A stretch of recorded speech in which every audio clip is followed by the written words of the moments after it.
And I say that this is a one-woman operation, and that's true in the sense that everything is done in-house, from book design to social media to audiobook production. But really, the press is a we, and the authors you're about to meet are the press every bit as much as I am. And each one of them is extraordinary. And it's been my honor to work closely with them to create these beautiful books that will now have a long life beyond us and keep reaching, I hope, people like you. And I think I speak for my authors too when I say that we're all doing this because we love it, because it drives us, it pushes us, it helps us heal and grow and connect. And I've been saying from the start that June Road Press is aiming to publish books that are timely and timeless. And I want to put books out into the world that do that special thing that good books can do, which is connect us across time and place. And I firmly believe that the books you'll encounter tonight do just that. It's my privilege to introduce you to the 5 poets who wrote them. We're going to keep this really simple and informal tonight. I'm not going to read out all the credentials and accomplishments of each author because they're a lot, and we will be posting their bios in the chat as we go, and all of that information is on our website. You can find it all at juneroadpress.com. We'll be posting links in the chat to the full details about each book, where to get a copy, and where to find extras like a playlist curated by the author, which we've made for most of the collections, which is just fun. And each poet's going to read a selection of poems from her book for about 5 or 10 minutes, 10 minutes or so. And then we'll come back together for questions and conversation for as long as you'd like to stick around. So if you think of any questions for the poets or for me about the press, hold on to them for now, and we'll take those after the readings. And also stick around for a giveaway. We'll be choosing 2 winners at random from everyone who registered, and we'll send those winners a cool press tote bag and your choice of a book. And we'll post the winners we'll pick them after the readings, so stay tuned for that. So we're going to hear from our authors in order of publication season. So we're going to start with Mariella Saavedra Carquin with her book Maps You Can't Make, which came out just recently, earlier in September. And then Diane Whitney with Dark Beds. Her book is out very soon, October 10th, and that's our current season. And then we'll move to last fall. We have Hila Ratzabi with There Are Still Woods from last September, and Hannah Lee Jones with When I Was the Wind from last October. And as you can see, they're rather highly decorated at this point. We won or placed in a number of awards that we can talk about later, and there's information on the website, but it's been a proud moment for all of us. And rounding things out, we'll have Diane Lowell Wilder with Leap 30 from our first season, 2021. And the other book from that season, Sugar the Blackberries by Joan Peck Arnold. The author is a family member of mine. She passed away this summer at the age of 92. And her book, putting that together, was the project that got the press started. And it came out right around her 90th birthday. So I just wanted to give her a bit of a shout out here. So with that, I am going to turn the spotlight over to our first poet. So we're going to start with Mariella, and I'm going to give her a spotlight. And Mariella's book is Maps You Can't Make. It's her debut collection, her first book. It just came out. She just had a gorgeous launch party. There are pictures on our social media accounts, and she will be reading from her book. So all yours, Mariella. Thank you so much, Sarah. And thank you to everyone for joining us tonight. Trance. After trauma, you walk with your eyes dead-like in a forward direction. You tell the cashier, no bag, thanks, when she asks if you need one, for another 5 cents. You want to ask her for bandages. The back of your ankle is red, raw, and peeling. You came for something else, but you ask anyway. She says no in confusion, and then asks, the flesh kind? And you say yes, the flesh kind, your raw feet already moving toward the exit. Outside, the light stings. There are cars and cars. Some stop and wave you on. You stare at the cement. Feel the forward whoosh of them, your hair flying behind you. Trauma lives in spaces you're meant to forget. Down a lone road no one knows how to find without an awful map you can't make. And now your feet are still again, red, raw, and stinging. They have taken you to coffee, to sit down, to something cold already. And the server asks, milk and sugar? You say, just milk, no sugar. And he asks again because you mumbled. So you say no sugar, because that is what you know you like, and no one knows where you are. You drink your coffee, make sure your feet are still there, lift the bandages on your ankles to see the pain. Wait until your mind returns to your eyes, so they're no longer dead. Wait until they start to work again, till they lock you back in place, so your feet will move again in some forward direction.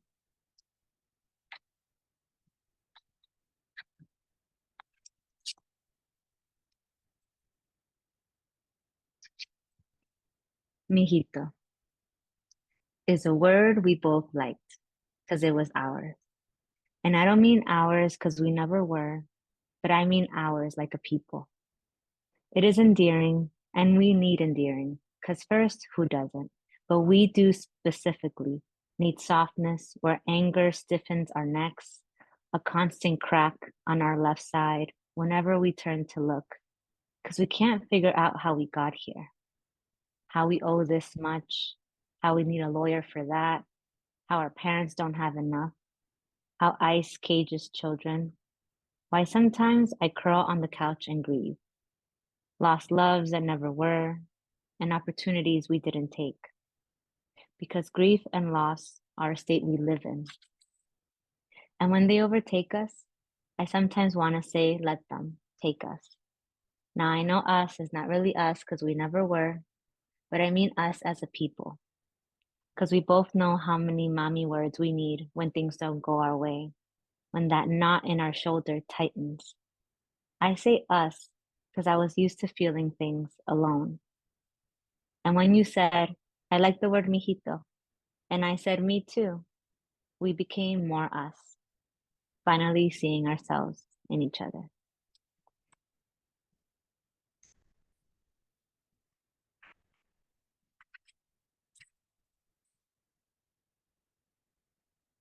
Wait, make yourself smaller, they said. Well, they didn't really say it. Lower your voice when you speak indoors, in restaurants, in stores, they said. Except they didn't really say it. But their voices consumed the air, the room, because we had to know what they were saying. Fit in your space, your booth, your place, that room, they said. Except they didn't really say it. Except one time, one said, could you wait so the two women behind you can go? What he didn't say was, so the two white women behind you can go. And you, caught off guard, it's not your fault, said, okay, I guess I'm not great, he said. And you watched them go. In that moment of waiting, you wondered why your time means less, or why the white woman's time means more than your waiting. So you're waiting, and your waiting climbs towards your throat. You want to scream, jump up and down in place. You want to say, but don't. Why did you ask me that? The man at the door smiles as he watches you wait, watches you but doesn't see you, float away above yourself to wait until your turn. You twist the word and think your turn. Your turn was two white women ago. Your turn, you think, will be when you don't need to float again to stay grounded on this earth. When you don't need to shrink yourself to fit through doors like these. So as I said, I want to thank everyone for being here, and I really appreciate all the comments in the chat. This next one that I'm going to read is one of my favorites. I have a couple favorites, and I think I always like to preface that whenever I read one of my favorites. In between sleep. Awoke from a dream this morning, where your name was tattooed on my chest, circling my right nipple, your shorthand, and above it, your full name, a billboard, in case there was any doubt. My dream friend said I'd blacked out, had told her stories of you through the night. Tell the truth, she said, convincing me. Awoke in a panic of nostalgia, wanting to blame my friend, but a true story now lived on my chest. Imagine telling you about it to give you a laugh, but after 2 years of silence, doubted you would answer. Closed my eyes to admire the artistry in dream memory, the black explosions of dandelions around your name, fireworks that hadn't found their color. Checked under my shirt and massaged the area gently, as if honoring the dead, while my brain conjured up ways to cover all this up. Could maybe make a garden there, each explosion a lotus, every letter a rose. Could transform them into something that blossoms, dies, but is rejuvenated. Because this thing we had here hadn't quite known how, but you had promised once, I remember it clearly, that you'd stay. I have a couple more. Like praying. How do you let go of things not meant for you? How do you let go of things not meant for you? How do you, if I repeat this 3 times, if I do this every day, will closure meet me on my midday runs? Will it comfort me in the 11 at nights when 11s become 12s, become 1s, become, I should have really gone to bed by now? You'd think I'd already have let go, but like a song, a rhythm that sticks inside you, that's the hardest thing to do. They tell you it's supposed to be closing your eyes and not seeing them anymore. Like one day their faces will become images you can't decipher, and you'll pass them like strangers in a dream. How do you decide to stop repeating words that have become prayers you mumble before tucking yourself in along with your gratitudes? You ask yourself the same questions, which become hauntings, hollow remnants of things not meant for you. And this last one, it's one of my favorites. It's called I Swear There Was a River. And I always like to share that this one is very stream of consciousness, and it was informed by a lot of things, a lot of theories that I was studying at the time, and incorporated with my own lived experiences. I swear there was a river. If I pick one up bit by bit, maybe I can start to make sense of the whole, of the things we were supposed to do, of the plans we had made. I don't know if anything can be put back together. When we came, we got off and walked down, and somewhere made a life. And we walked, and then somewhere along the way, we decided to stay. Because place grounds you, and lives are formed, and somehow you find you can't leave this new place you try calling home. But the language isn't yours, and the people are not yours, and then your sense of yours becomes fragmented. I swear it made sense. Somewhere, sometime. At least that's what they told me when they narrated their lives before coming, how they had known what to do. But then you come, and there isn't the river that guides you. My father was confident when he went back that he would find his way. Told the cab driver to make a right, make a left, make another left. I swear that's where my home is. But he went in circles, and then he went in zigs and zags until sharp corners injured my father. And eventually he got out of the car to make sense of things, and that's when he saw that time just keeps going. So he got back in the car and told the driver, I don't know where the river is. And the driver told him the river dried up, and my father fell, except he didn't fall. But somewhere in his mind, something fell and broke in pieces, and he feigned putting them in a puzzle box to hold. While he told the driver, can you help me? Can you tell me where I live? And the driver said, of course, and led the way. And my father saw that home wasn't back where he came from, whatever that means, as if you can come from one place and hold that place, because daddy forgot, except he didn't forget. It was a river that dried up. It was a river that dried up. It was a river that dried up. Thank you.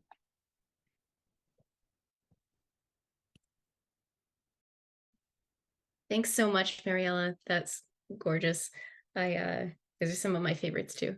And I should mention that we made an audiobook that Mariella narrates, and it's incredible. And you can find it on all the major audiobook platforms, and the links to that are on the press website on her full book page, and we'll have links in the chat and at the end.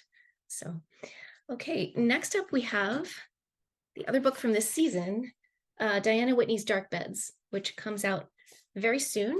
It's a perfect October book, and Diana is joining us from Vermont, and Vermont is laced throughout her book, as are many other themes.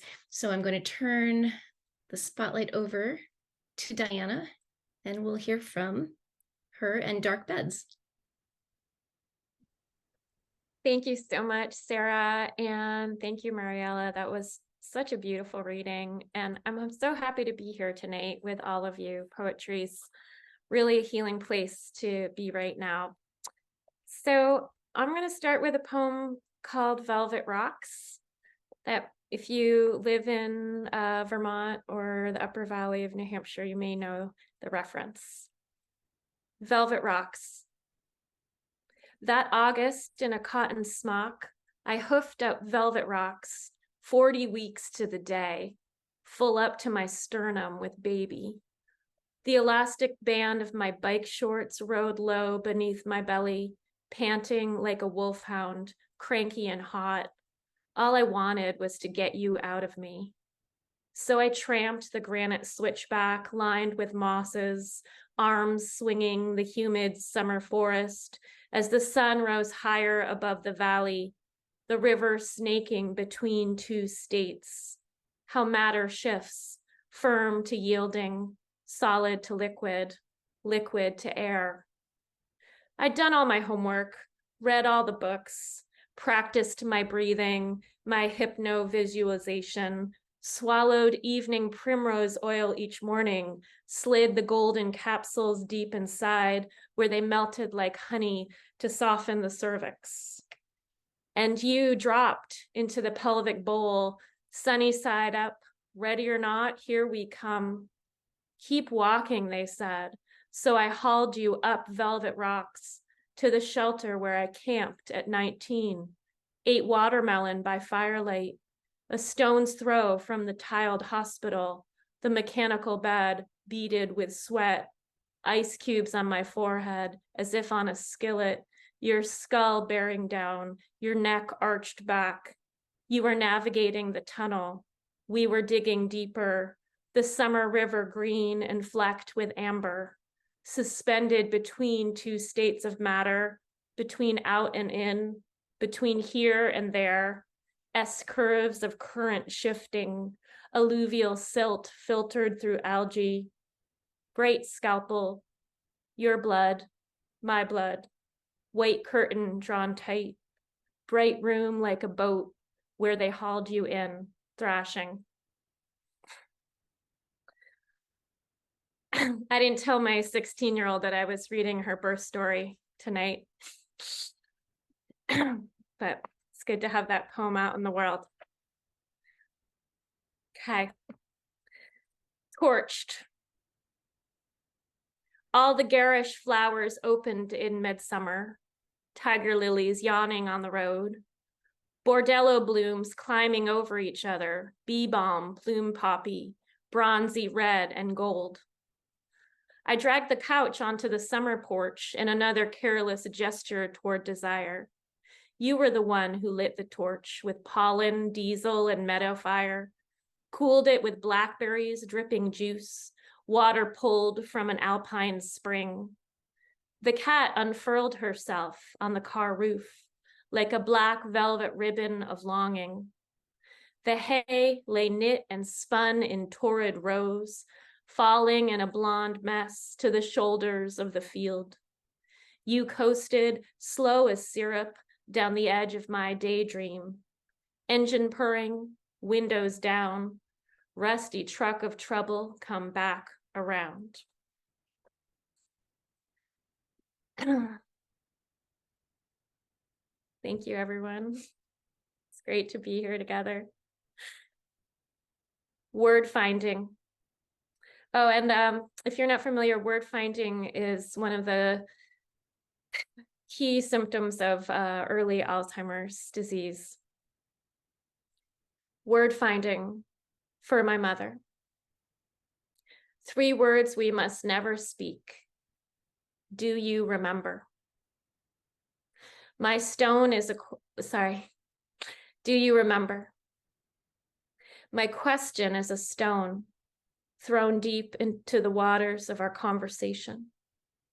Anxiety ripples outward. Tip of the tip of the tip of the tongue. I'm sorry, I can't. Words slip past, scatter like minnows in a dark lake.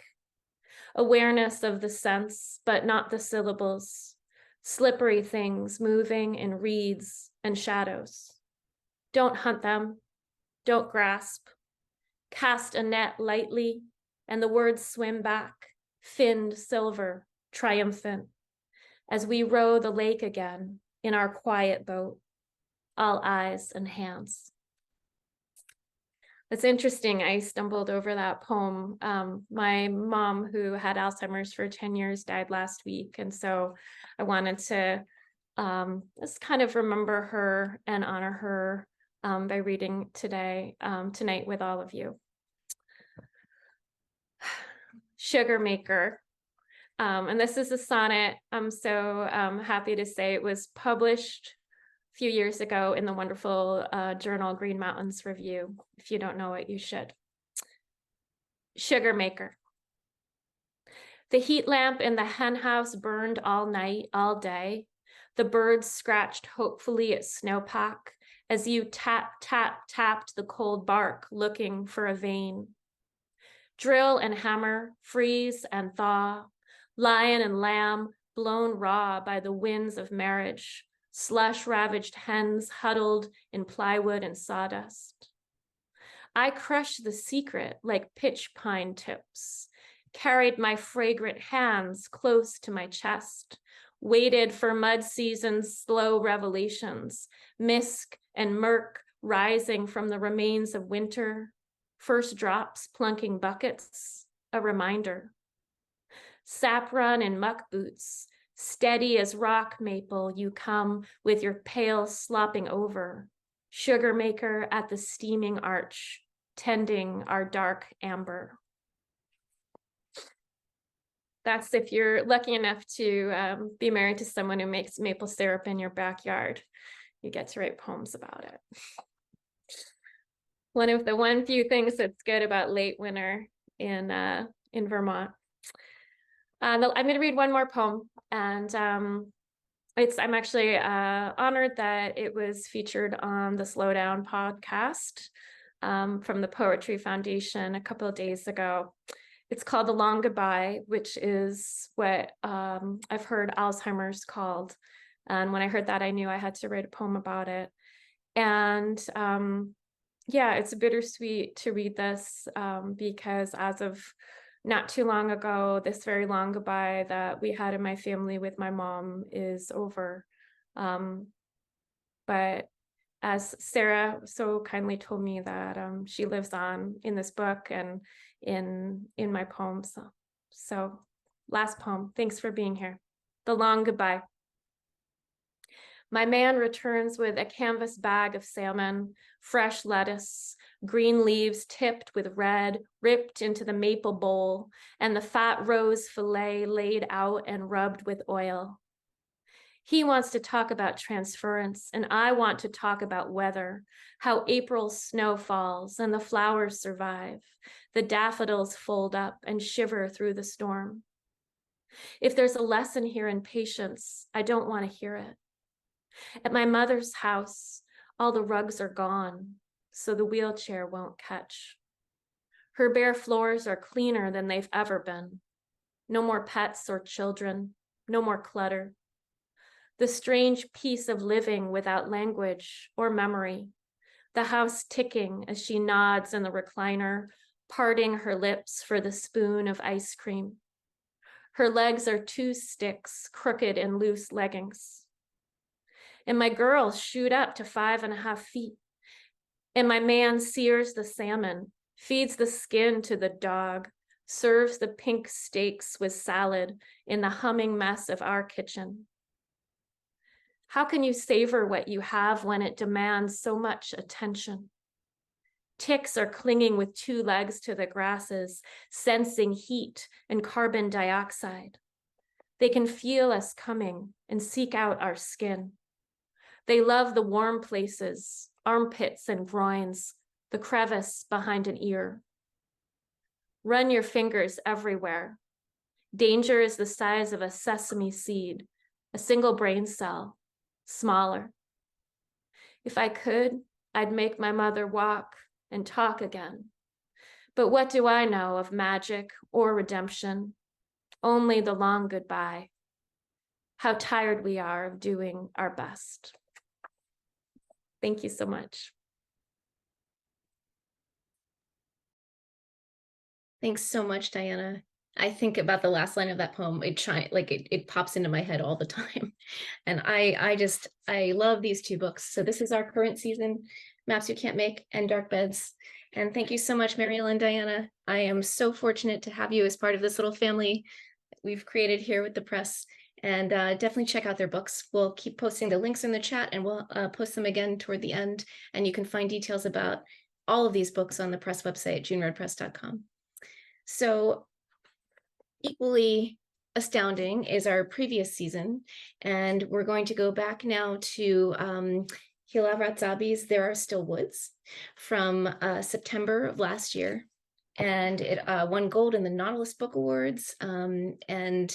It's an extraordinary book. And this is Hila's first collection, and it's eco poetry, and it's really something. So I am going to turn the spotlight over to her, and she will read some of these amazing poems for you.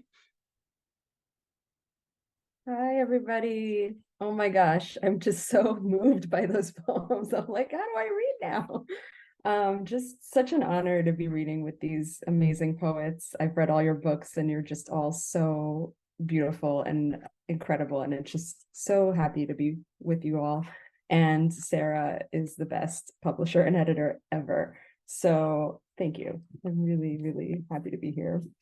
I'll read one new poem, and then I will read a bunch of stuff from the book itself. This poem I wrote for an anthology that will be coming out at some point. I can't remember when, for Poets of Queens, and I'm from Queens, represent. And this poem is called Redwood. Our 12-year-old legs dangle limb to limb from the tree in Cunningham Park that stands not much bigger than our growing bodies. We write dreams and plans in a notebook, a farm, a kibbutz, and elsewhere. Anat rides horses at Lynn's riding school in Forest Hills every Wednesday afternoon, galloping from finitude. We search for spells in books of Irish myths and Kabbalah spread out on the pink carpet of my bedroom floor. We believe we can stop time as it taps windy fingers on our shoulders. Anat tells me you can't pronounce God's name. It's all breath. Try it. I try. I stop trying. We're 41. She stops riding horses. Too dangerous a sport, she says, not knowing that Arthur Cunningham, namesake of our park, died in a riding accident on Redwood, a horse for whom the renovated playground is named like a warning. Redwood, a tree found nowhere near Queens, except the one we saw on a school trip to the Museum of Natural History, cross-section of a giant sequoia towering over our heads, 1,400 years old, older than the English language, our teacher said as she pointed to the dates on the wood, one label for each century, history pinned to its rings. Just yesterday at dinner, my kid said he doesn't want to be a grown-up. too scary, too serious. What can I say? We wrote our petitions. We asked the ancients to give up their secrets. We mouthed the holy name, circled the tree of life with our tightly held pens, wrote the future, crossed it out, consulted the old books. The tree that held us is long gone, cut down before I could return to learn its name. Okay, now I'll read from the book. Fingerprints. I stood at the edge of the bay, knee-deep in seagrass, and disappeared. Not yet a mother, not needed on either side, I settled into the rustle and slipped between sand and sea. The world was still willing to pour its visions into the barely formed wrinkles around my squinting lids. I sat in the grass, held the water and light in suspension, came very close to the edge of darkening blue. Now my body is bitten by little teeth. Now my son awakens in a thirsty stupor and drinks what my body gives. Was I more porous then or now? We walk outside. He touches thick leaves, looks back to make sure I've seen what he's seen. I have and I haven't. I don't know what that first touch of green feels like to the newly lit mind. I nod and smile as if I'm in on the secret.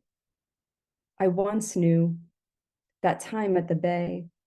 The sky opened wide and I lifted. I dipped beneath the veil of landscape and flickered between this world and that. Forget, remember, forget. I left my fingerprints all over eternity when I returned to this world.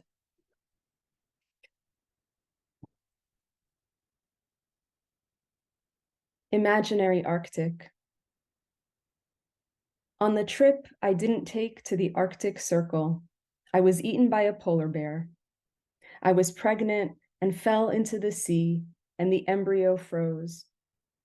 I was stuck on a ship with a bunch of artists for 2 weeks. I saw icebergs the size of God's head. I wrote letters on frosted paper, ate granola bars, and sweated under layers of polyester and fleece. My eyebrows hardened. Everything melted in time-lapse speed, and the ship rose by inches each day. The sun never set. All that daylight did nothing but brighten the surface of loss. Where there were shadows, photographs were taken. Sketches drafted in snow, music sifted from silence. On that trip, I wrote poems to the disappearing planet. I saw the poles meld together, houses float past on united seas. It was a new earth, a wet one. We waved from the hull of the ship, and the others waved back from windows in their flooded living rooms. Some were left bewildered, hands pressed to glass. We made passage through archipelagos that dotted the sea like cracked smiles. I took glaciers home as souvenirs. I planted my face in the snow.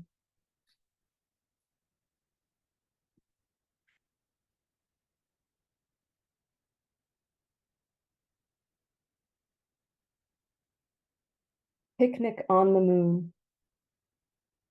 It's like that episode of Mad Men, where Betty Draper tosses the picnic blanket in the air, and the scraps go flying.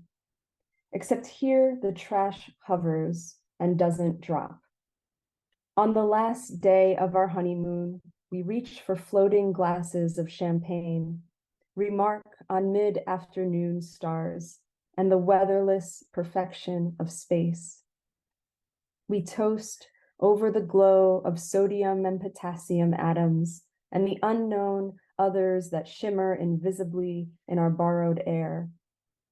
Among neon, helium, argon, carbon dioxide, we read, many other species are expected, and we wait for them, whether biological or not, whether microscopic or visible to the human eye, whether friend or luminous enemy, we wait as the box of crackers and olive tin drift from our fingers to some other galaxy that will, millennia from now, accept our leftovers as a sign of life from somewhere else. I reach for your hand, but it takes forever, since atoms here almost never collide. Surface boundary exosphere, they call it. So we remain in the pose of almost before returning to our thicker atmosphere as we sit and stare and I stitch glassy lyrics into the infinitesimal air.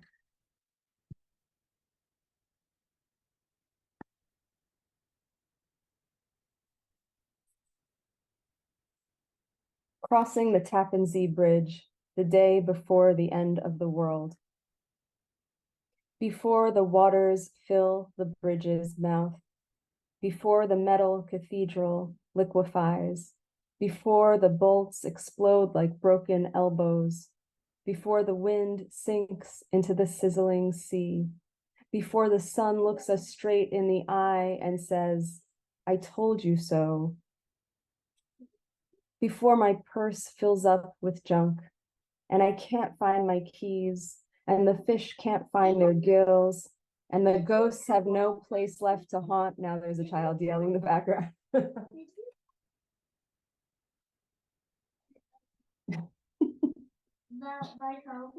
Yes, I know that you have code. Yes, I did. I did. I'm gonna go back to reading the poem. That was bound to happen. I'll start this one over. Crossing the Tappan Zee Bridge the day before the end of the world. Before the waters fill the bridge's mouth, before the metal cathedral liquefies, before the bolts explode like broken elbows, before the wind sinks into the sizzling sea, before the sun looks us straight in the eye and says, I told you so, before my purse fills up with junk and I can't find my keys and the fish can't find their gills and the ghosts have no place left to haunt and the rest stops are flooded with soggy French fries and all the used water bottles will never be empty again. As the dead owl by the side of the highway stares up at the darkening sky, one wing raised straight into the air, guts wide open like a slow yawn. As I hold my toes on the gas pedal on the Palisades Parkway, and I turn to a gas station on the New Jersey Turnpike, and I hold my notebook in my hand, I think if I can keep one poem going long enough, I can slow the end of the world like a leashed beast. But the afternoon is tilting, and the cars are speeding in both directions, and I'll soon be late for dinner. And before we lose all the time we were given, I hop in the car and rush home to you, my love, waiting in the quietest room of the house, your hands still warm in your lap. And I don't know if I'm up with my time. I may have one or two more, but if it's too much, it's okay. All right. My kid has very mild COVID right now, and so we are quarantined together in this basement. I didn't really want to mention it, but that is why he's in the room, but he's totally fine. He just tested positive and has very almost no symptoms. Anyway, we're fine, we're fine.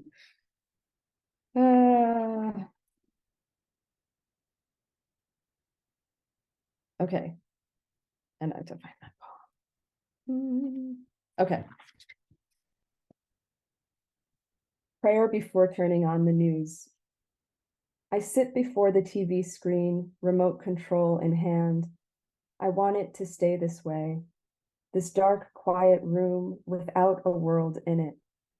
This nothing, this sweet nothing. The fire truck toy on the shelf. Look how it saves no one. In this room, there is nothing burning. Dear God, it is possible. You are the one with wings. Shelter us. Let something have been fixed today. The deal among the nations signed. The guns, all of them, taken away. A woman believed.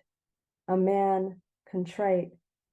A border covered in dust. God, I need to know what happened to those who tried to cross. What happened after the storm, and earthquake, and fire? I can't be everywhere at once, but you can. How can I convince you we are worthy of miracles? How much longer can I delay the inevitable knowing, the daily ritual of witness? At least bear it with me, dear God. Come sit on the couch, put your feet up. I'm making tea. Tell me how this will end. Tell me if there is a chance. Or maybe we can bargain for peace, trade for redemption. Give me something, anything, before I let the messengers into my room. I will not look away. Promise me you won't either. Stop there. Thank you.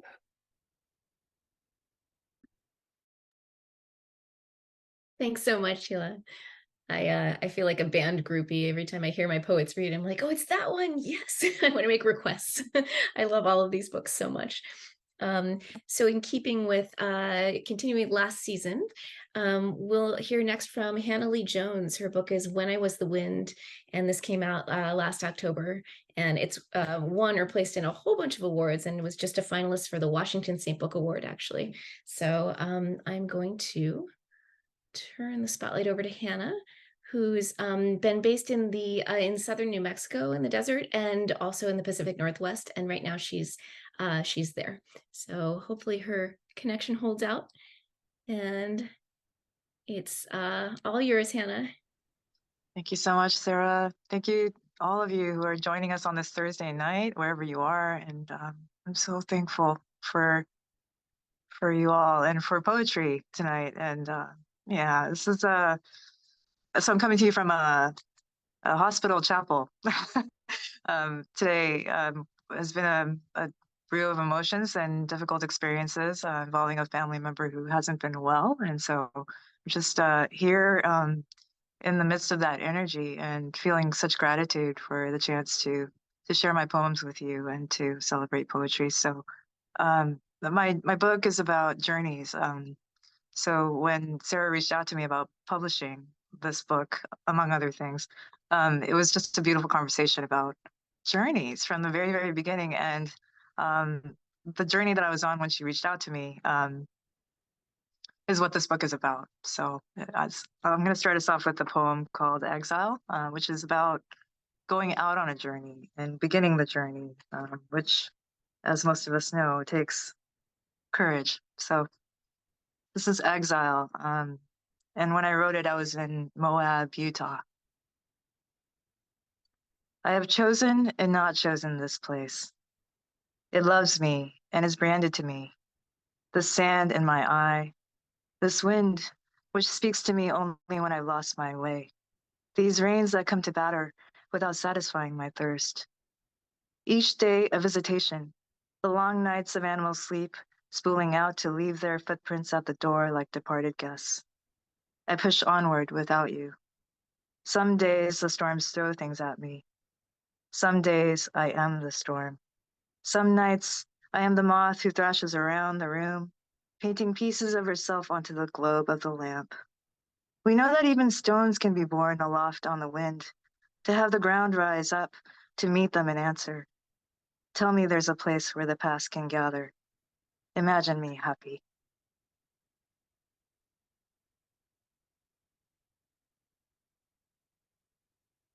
So this next poem is about, I wrote it in Joshua Tree, California. So I was camped there and I had this encounter with a couple children, two little boys who were not having a good day. And it was hard for me to be there and witness that. And this poem was born out of that experience.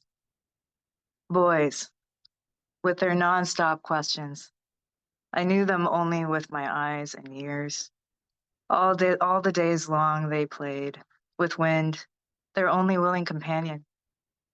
Days of no wind, days of sun livid enough to ignite the cook fires they'd burned themselves on. I heard them scream. I watched the seamless coup that was their mother and grandmother.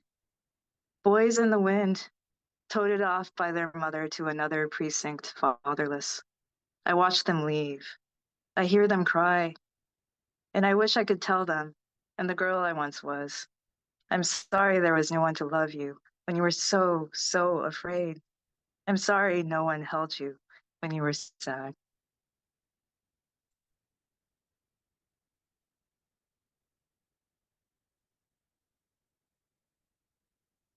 So I'm giving myself permission today to change the title of this poem, this next poem, which was originally titled Death Wish with Lifeline. And I decided, after the book got published, I'm like, I don't really know if I really like that title anymore. I'm a Bruce Lee fan, and one of his movies was called Game of Death. And so I'd like to call this today Game of Death.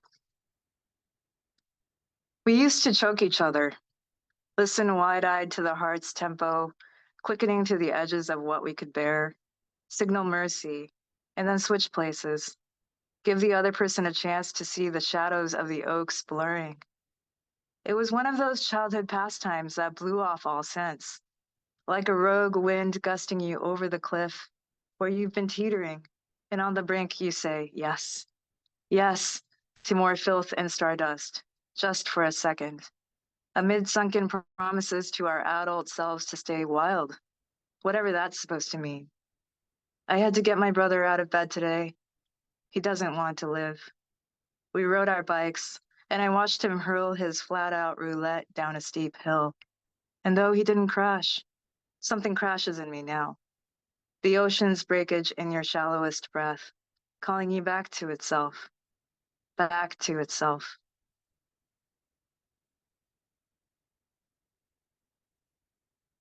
So this last poem is a longer one, and I just want to, make that the last poem tonight. And if there's maybe more room at the end, I could read some more. But I just want to thank everyone for being here and on this autumn night as we turn towards the darker season of the year. And we could be doing any number of things, but to choose to gather in poetry and warm ourselves by the fire of language, I think, is one of the most beautiful things we could do for ourselves and for each other. So thanks for being here. This poem is called Severance, and it's preceded by an epigraph by Emerson.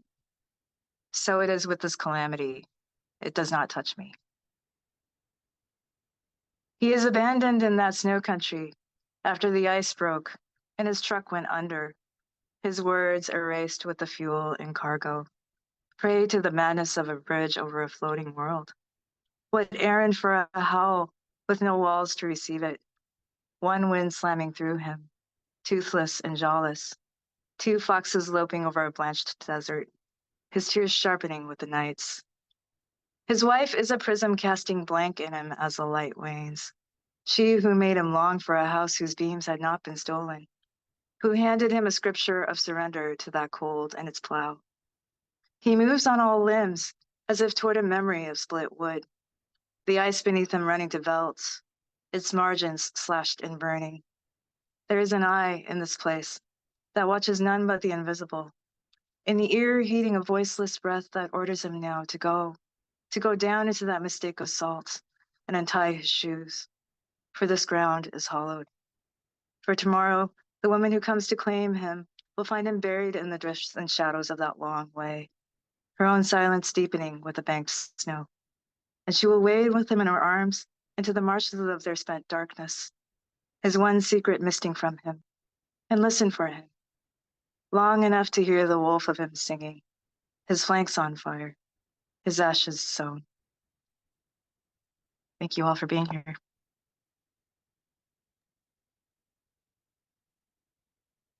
Thanks so much, Hannah. And I hope you and your family get through what you're going through as best you can. We'll be thinking about you.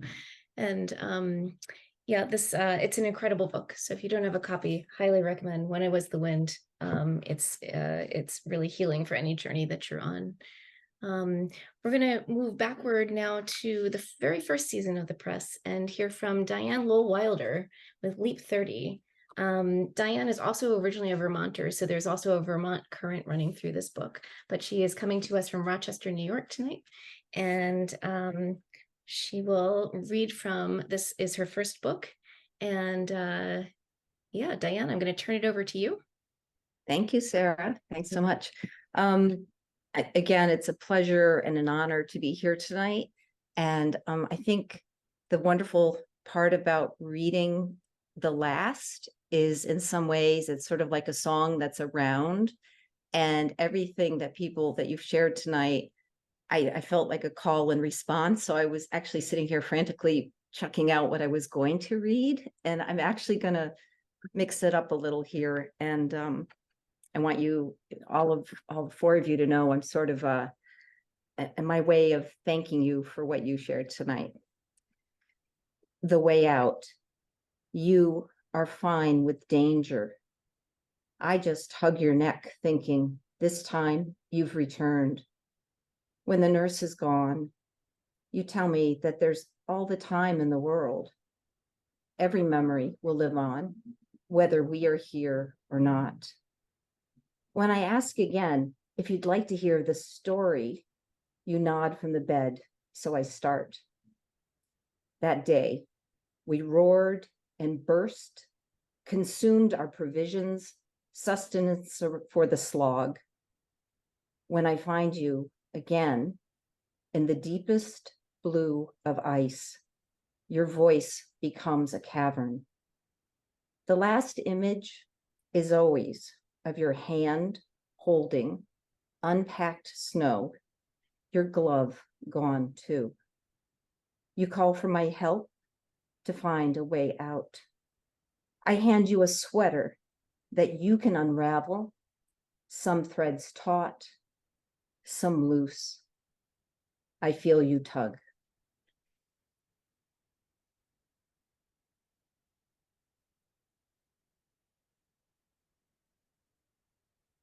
Mud season. The winter is long and caked with gray, a time of bread and rough fibers. I hear your echo in the ice. There are pebbles in my shoe. Place one gently between tongue and cheek. Spring will bring boundaries of melt and uncovered wells. Sink into the river. Tilt your head and breathe through reeds.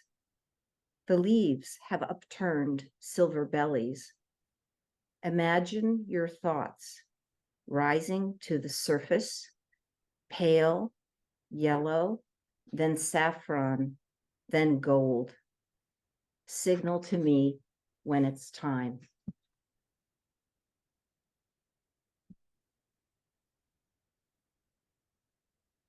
Chalk and release. On our laps, the children nestle with soft chalked feet and bright red streaks of water ice laced across their wrists and cheeks. They have worn the chalk to nubs, inscribing these stone steps with loops and lines and names that will stay until it rains. My daughter, age 3, once announced that reading hurt her brain and asked me to remove all the books from her bedroom. This put them to bed, feed them, bathe them, wonder where one has misplaced retainers or sneakers or teeth. Tell them, wipe your mouth, and please be more careful. Tie their laces into double knots that come undone too soon.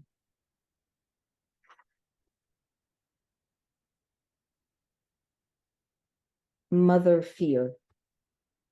2 small boots lost on a tennis court expensive ones, left in the rain. I find them on a walk one morning, take a picture to document, and send it to my daughter. She asks if I have found the girl yet. The girl hides in the crib, in the pen, in the tubes of paint I squeeze and distend. The oil paint makes me high in my studio, where the north light is naked and soft. There will be a break. There will be a walk. There will be the dog. I will get closer. To the boots today, I will look inside. A label, a size, a name. And for my last poem, I would love to read Glorious Leap 30, from where the book title comes from, Leap 30. Glorious leap of 30 years, sleek-toed, jeté, an arch of feet, and then the meat and slam of landing here beside the jar, in which I keep my youth. I was nimble. I knew frolic. I once got that close to grace. I had a dog named Honey, who would lick my knees beneath the table, who would live to 20, who went blind, but would still stagger out to bark and bark at the chickadees. Launched, flat-footed, forward-loaded. Now my knees refuse my weight. And as I fall, the dog still tugs, pulling at her leash.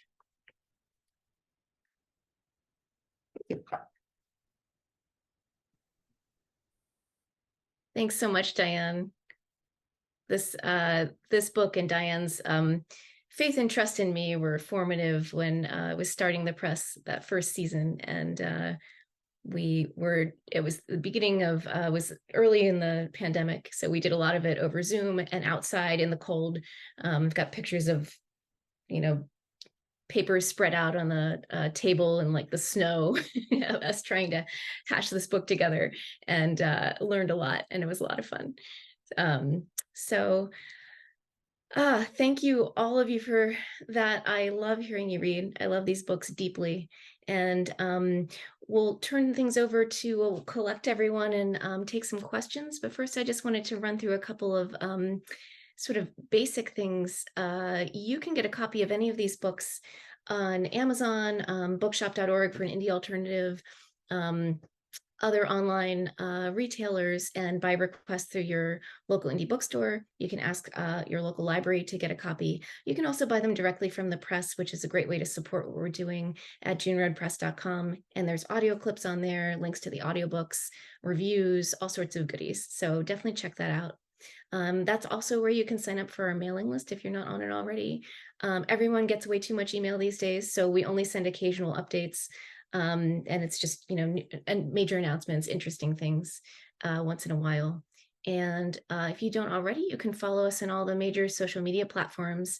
The handle is just June Road Press on all of those, primarily Instagram, but also Facebook and Twitter, whatever Twitter is calling itself these days.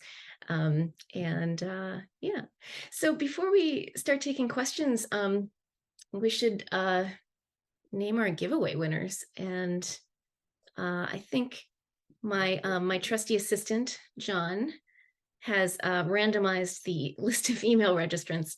And so put those in the, yes, John has been a friend of the press for a long time. He is also my husband. And yes, so we have Julianne Bowman and Justine Wang.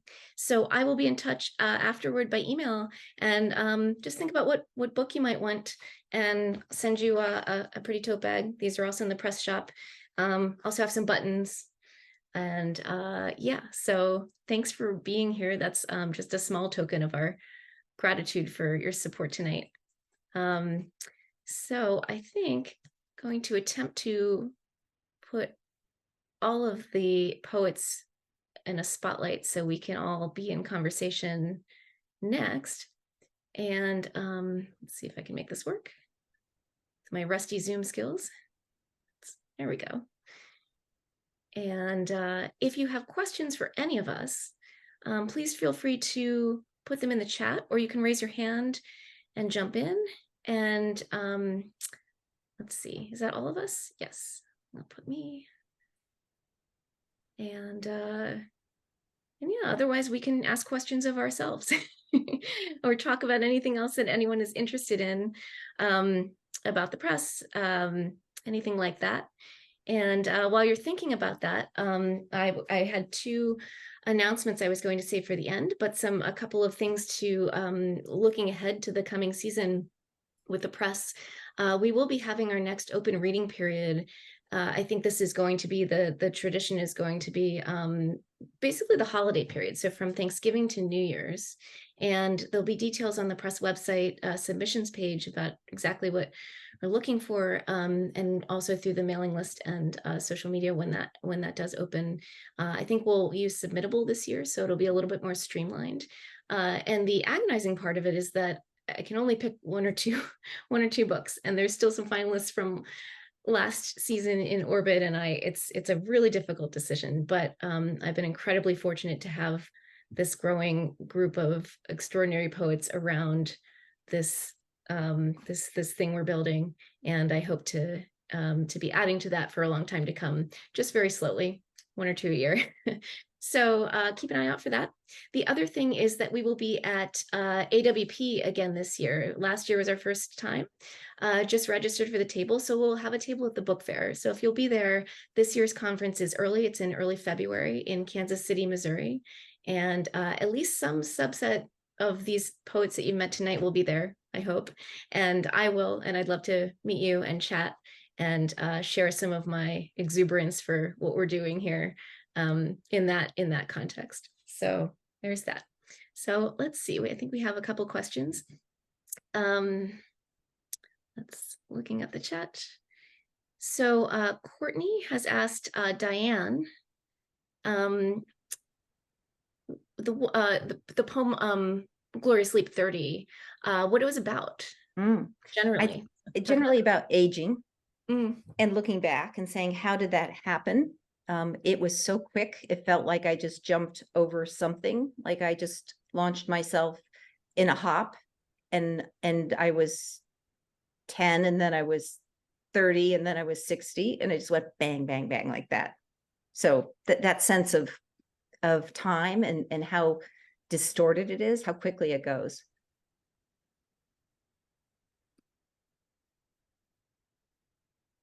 That feels like a fairly universal experience. I'm only at the 40 juncture, but there's a hopscotch happening that I think that poem speaks to really brilliantly and succinctly.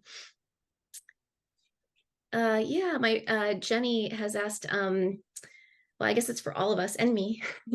How do you cull down your collections for a specific book? What is the process like? I mean, within a book, shaping the poems that go into it and choosing from, in some cases, quite a number of them to determine which go into a book and what makes a cohesive collection, how to order them, how to structure that's a real challenge. And I think we've approached it differently with each book, and it sort of depends on where you're coming, what the starting point is.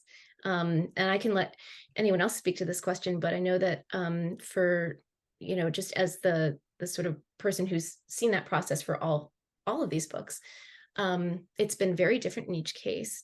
But in a few cases, there was a fairly finished manuscript that the poet had been working on for years, and fine tuning, and our work together was just perfecting that, sort of maybe making some small rearrangements, in addition to line editing of the poems themselves, and really making it speak coherently and cohesively as a collection. In other cases, we're starting from kind of an earlier stage where the poet has a large body of work and poems in different stages, a different, speaking to different themes, and that's a real challenge, but also very exciting. It's figuring out how to cluster them, how to shape something that has an arc, And, I think each of the poets might be able to speak more directly to how that process went for them and what it felt like. But it's tricky. It's very personal. It's very subjective. But I think when it's starting to click and cohere. And I don't know. It's been a lot of fun for me. It's been kind of exhilarating. And I do think about what I mentioned about Diane and I working together. We were local at the time, and Diane's a friend, and we were on my deck actually for at one memorable moment, had cut out all of her poems that we had basically finished editing, and we're just really trying to fine tune the arrangement. And so we spread them out on this table, like literally in the snow. There was ice, and tried to figure out how to get it just right. So yeah, it's fun. It's a challenge. I think it's different in every case. Anybody else want to jump in on that? Sure. I wrote my book, the poems flowed, and then of course I had all these poems, and I was thinking about how to structure and organize my book. And the big thing that I did was just structure it in terms of 4 sections that would correlate with something that everyone has experienced, which is the 4 seasons. So that was it felt like after I made that choice, everything sort of fell into place naturally, where I didn't have to work too much harder to order my manuscript. And Sarah also is, I just have to celebrate Sarah for a moment and say that she's one of the most relaxed and also hardworking editors I could have ever hoped for. And I could not have hoped for an editor who's more generous in terms of her grace, and the ways that she works with people is so beautiful. And I think, Sarah, I really benefited a lot from your trust in me, where it was, you just kind of were able to allow me to listen to my kind of higher wisdom around how this book wanted to take shape. And I really benefited a lot from that trust. So that's that's what I have to say about my process. But structuring a book is, I think, very unique to each author. So whoever's next. I also I'll want, go. Yeah. go ahead. I structured this book quite differently than I did with my previous poetry collection. I remember I was lucky to be on a residency at the Virginia Center for the Creative Arts, and I did a similar thing to the icy picnic table, except it was like a floor, and I just had all the poems out and I arranged them, and there was something about that tactile quality, and I started to see how they spoke to each other and how they kind of made an arc, or at least one that I saw telling a story. And I had this idea, even though like I'm not a screenwriter or novelist, that it was going to be a 3-act structure, like conflict, crisis, resolution. And I don't know if anybody else sees that. And I actually think by the time I worked with, I had a first editor, my friend James Cruz did a pass editing the manuscript, and then I worked a lot with Sarah on it.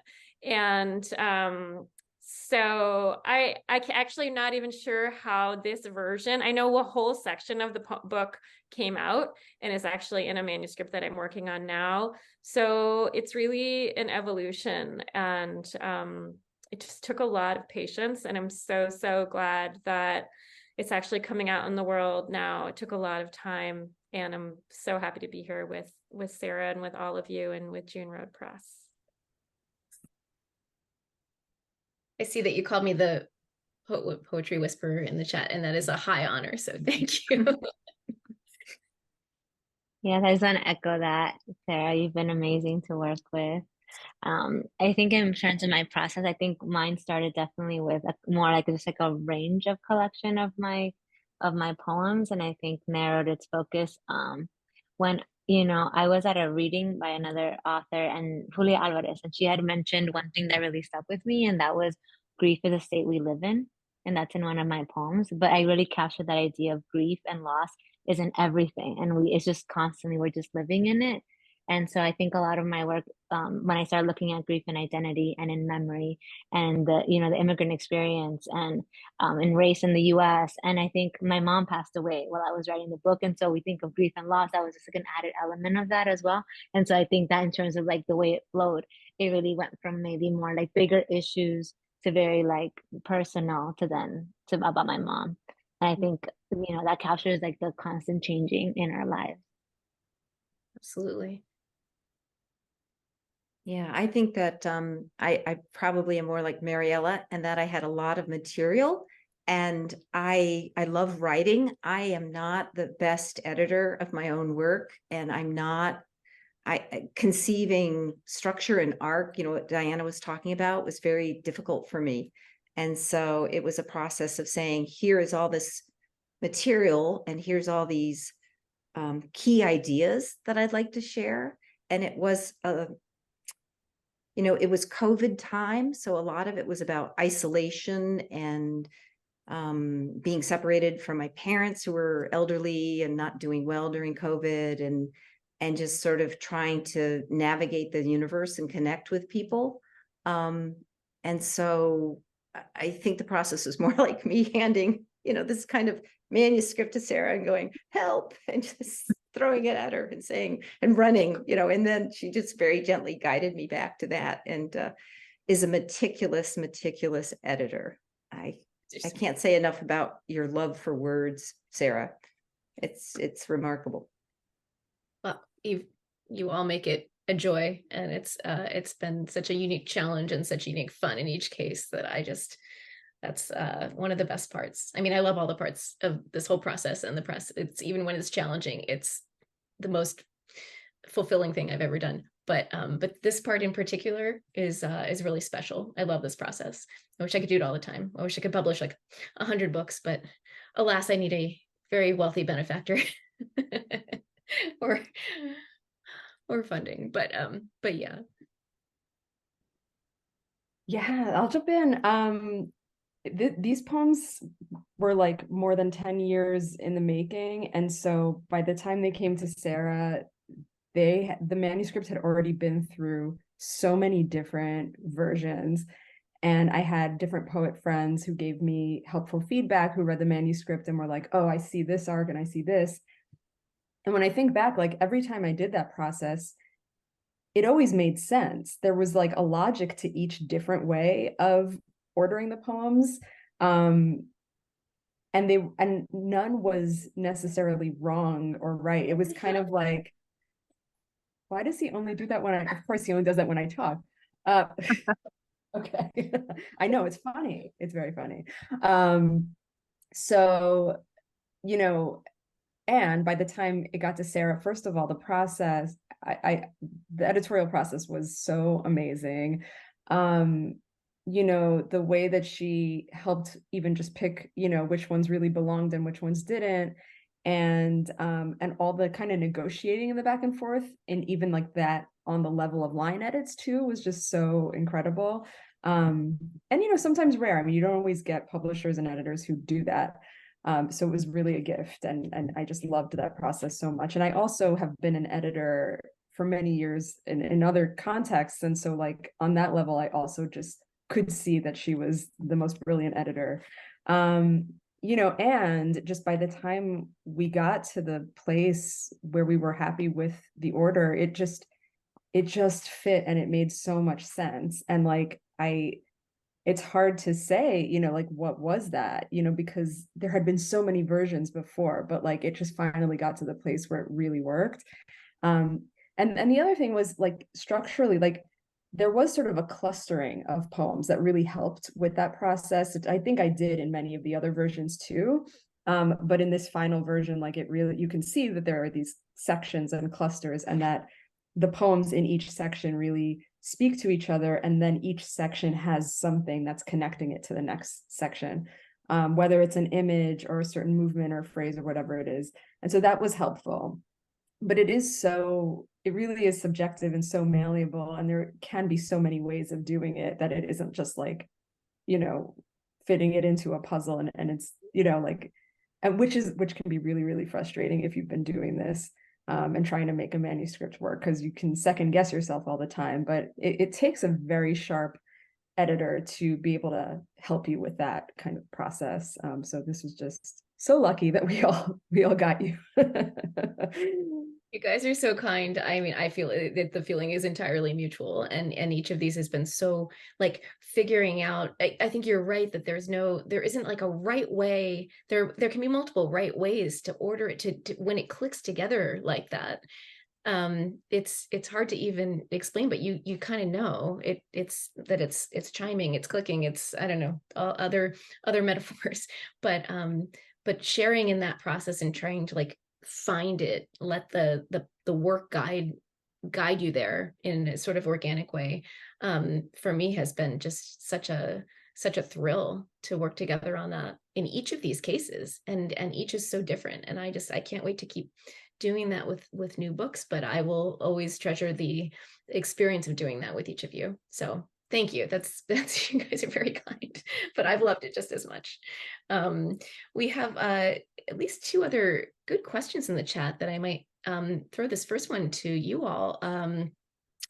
Persia has asked about best advice to a young adult who is considering poetry but is scared about the publication process and making industry connections.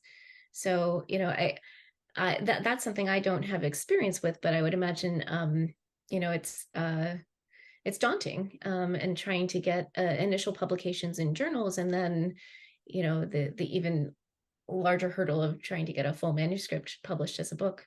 Anybody want to jump in on that? I'll jump in. Because I did a poetry anthology for young adult readers. So maybe this is going to sound overly optimistic, but I think we're in an amazing era right now for poetry publication. And I think we've seen the democratization of poetry. Like, I'm not gonna be able to get the statistics right, but like since 2016, poetry readership has just grown. And for young people as well, there's so many ways to get your poems out there. There's so many journals. I mean, okay, if you want to get a poem in the New Yorker or Poetry Magazine, that's another level. Although I do know people who've been published from the slush pile, which means they just sent theirs in blindly. They did not know Kevin Young or whoever the esteemed editors were personally. Like, that really does happen. But there's so many journals out there. There's so many magazines. I feel like there's a great new one starting all the time. You can start your own. And frankly, it's amazing what people are doing with Instagram poetry and like publishing, finding your audience, finding your readers yourself. So I don't know if someone else is going to feel differently, but I don't see that as a barrier for somebody who feels nervous about not having connections. I have to agree with Diana. My book had a really unconventional path to publication. I didn't actually submit. I think probably 3/4 of the poems in my book did not get published in journals. So they were written and posted on social media. And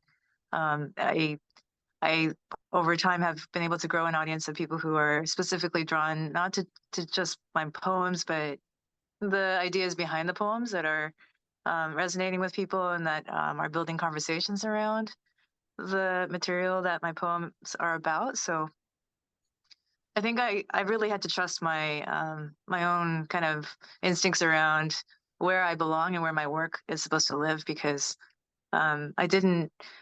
For a time, I submitted to journals and did the thing that I thought a poet should do, And I think that there's a way that we could fall into a certain story around how we're supposed to be writers in the world, and certainly that path sometimes is tried and true and works, but it wasn't the path that I was meant to follow. So for a writer who's just emerging and discovering their own voice, and I think it's really important, more than getting publication or recognition, is finding people who really love your work.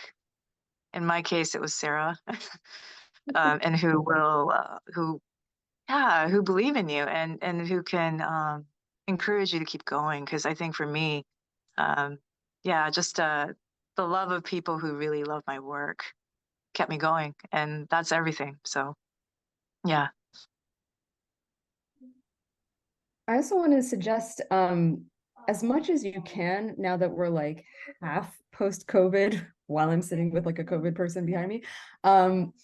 You know, if you can, and I don't know where you live, but connect as much as you can with local community and in person as much as you can. I love that we have the Zoom universe and the internet where we can all find each other in different ways across the globe. But I just really love seeing people in real life. And like, I'm trying to get some people in my neighborhood to come to my backyard and like read poetry together. Like literally I found like a handful of poets and I was like, oh, really? Like, let's hang out, please.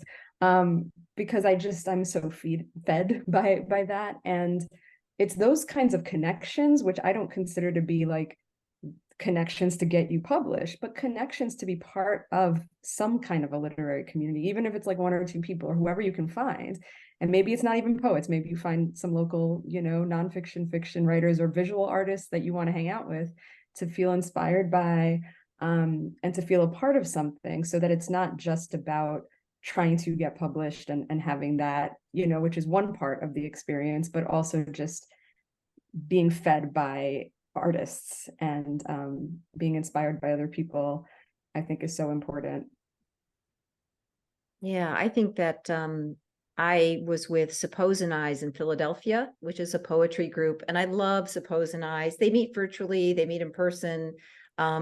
That's where you know, I learned so much from other people's work, and they were so kind with my own work that their connections then within the poetry world also then began to start leading to places to submit and ideas about how to submit. And it was wonderful to have that group. I mean, really a wonderful, caring community.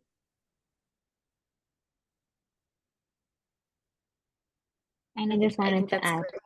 That you want to add, Mariella?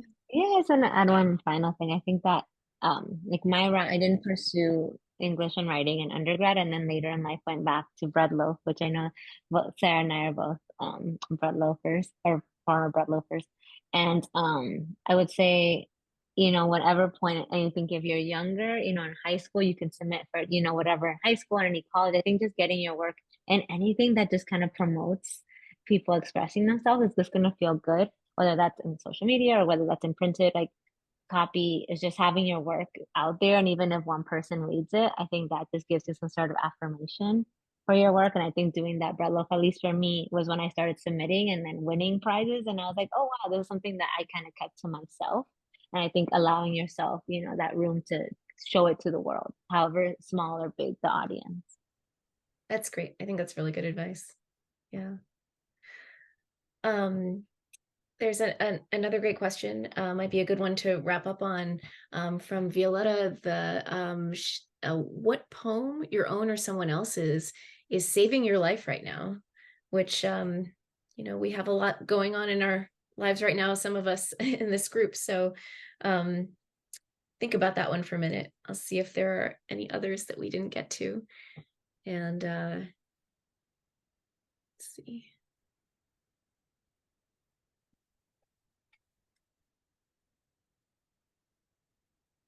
Yeah, I think I'll share my poem. I love Walt Whitman. We have the same birthday. He's one of my queer ancestors. And there's a poem of his, which is a section from Leaves of Grass. And it begins, "A child said, 'What is the grass?'" And I read it to my mom last week. And I had remembered that I had read it at my grandfather, her father's memorial service way back in 1995. So I've been reading it to myself, and it ends something like, "All goes onward and outward, nothing collapses, and to die is different than anyone supposed and luckier." That's a great one.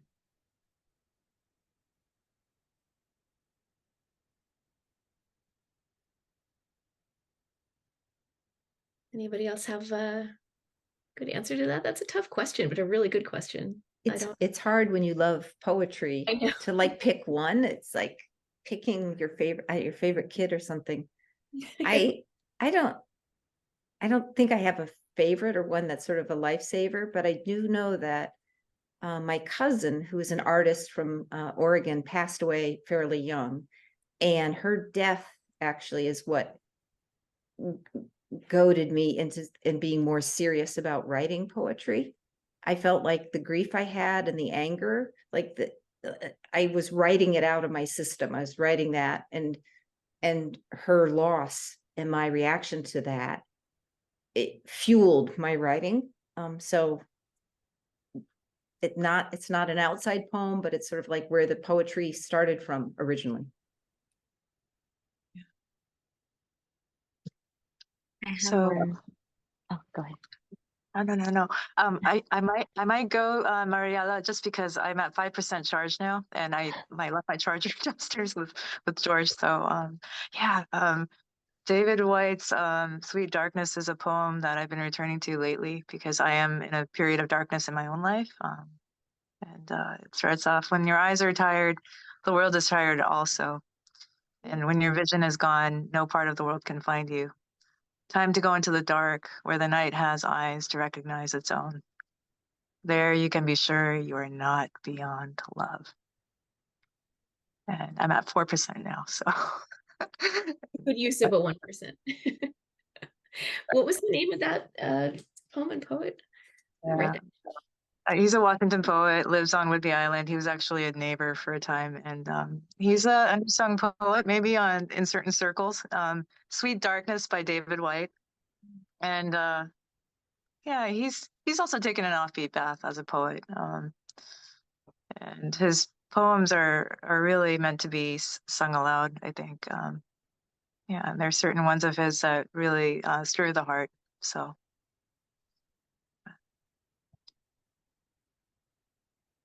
I just put in the chat the poem that I'm thinking of. I don't think I could summarize it because just the whole thing does it, but The Big Picture by Ellen Bass is a poem that I've just keep returning to. Like, you know, a lot of my poems are about climate crisis and the environment, and you know, it's anthologized in like a number of different eco-poetry anthologies. And like, I've taught a number of eco-poetry workshops, and this is the one that's always in it, and I'll always swap out like different poems. But it's like the poem that says everything that you need to know on this topic, and it's just perfect. I just love that poem so much. Yeah. I have two that I thought of, but not so much. I can't really pick one, but I was just thinking of I love Ocean Vuong, and he's quoted in my book, On Earth We're Briefly Gorgeous. His book. I love poets that write novels. I love, because then every word means something, and so that's something that's an artist that I return to a lot and just read, prose or not, and just like find the poetry in it. And then I thought a lot of Ada Limon and her collection Bright Dead Things. That's one of the ones, especially for myself as a woman of color, like seeing someone like Ada Limon and her talk about grief and talk about, like a stepmother relationship and all that. I think that's something that I can see myself reflected in that, and I think that's really important. So great. I love her and I love Ellen Bass. Excellent answers. And I think that covers the questions that were in the chat, unless we've missed anything, if anyone else has a question before we wrap it up. But this was wonderful. I wish we could just do this all night. You could just read your entire books and keep chatting. But it is pretty late on the East Coast here, so I guess we should wrap up. But I just want to really deeply thank everyone for being here with us tonight.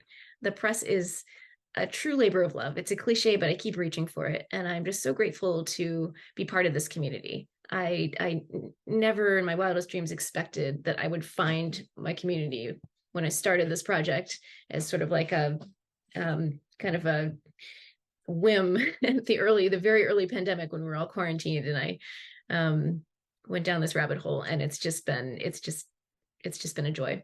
So thank you for being here and for celebrating this new season, this new publication season with us, and this new, fall season. And I hope to be around for many more and keep publishing books like this. And I hope we can do this again. This was really fun. And now that we've kind of broken the seal, I've hosted before, I think we can do it again. And it's wonderful to hear these poems in sort of in person in this way, that we could all gather. Yeah, so thank you, everyone. And if you wanted to get in touch, you can reach me at editor@June Road Press. There's a contact form on the press website, and lots of ways to get in touch. So check out the press website and follow what we're doing. And really, thanks again for joining us. We'll stick around for a few minutes if anybody has anything else, but feel free to leave and go to bed. And good night, everyone. And to my poets, you're the best. You're rock stars. Thank you so much. This was beautiful. And I'll be in touch with the giveaway winners and with all of you. So yeah, thanks, everyone. Thanks, Sarah. Bye. Bye.